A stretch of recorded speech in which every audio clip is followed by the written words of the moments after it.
Creme viewer Paul emailed us with this question. It is my understanding that who or what I vote for is confidential, if not secret. Yet on the news, it is reported what percentage of women or blue-collar workers voted for a candidate or issue. Could you verify that my voting information is not being given out? To verify, I spoke with Spokane-County Auditor Vicki Dalton and Idaho Chief Deputy Secretary of State Chad Houck. No one can find out how a person's ballot was marked, not even those of us who work inside the elections office. Dalton says this guarantee of privacy is written into the Washington State Constitution. This goes for both general and most primary elections. But whether you voted or not is public, and a little more can be found out when it comes to presidential primaries.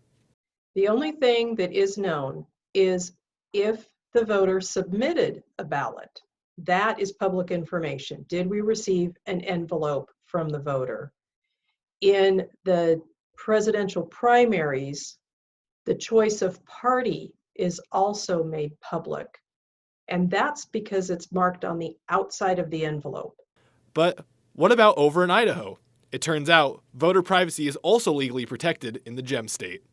In the state registration database, what we're looking at is whether or not a person participated in an election.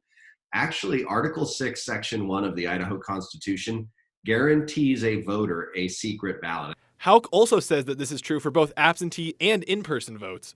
Even when a ballot is challenged and needs to be fixed, or the secrecy envelope is missing, there are still safeguards in place. As we're opening that outer envelope, we can tell that it's just got a ballot in it, that it doesn't have a secrecy envelope. We immediately slip that ballot right into a secrecy envelope. Houck says there is one exception that is extremely rare.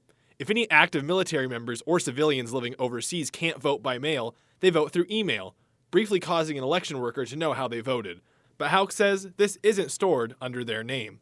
I've only ever handled 3 in the last 3 years. So how do news outlets know how certain groups voted? Simply put, they use exit polls. These are random groups of interviews done with voters as they leave the polls. In the interviews, voters can volunteer to say who they voted for, as well as some key demographic information, such as age, gender, and ethnicity. So we can verify that no, who you voted for in an election is not public information in Washington or Idaho. And news outlets are able to say how a group of people likely voted through exit polls. If you happen to check your Washington ballot online, there is a common misconception that voter records are on the website. People listed under My Elected Officials are simply who is currently serving in public office. It has nothing to do with how you voted. With your Verify, I'm Ian Smay.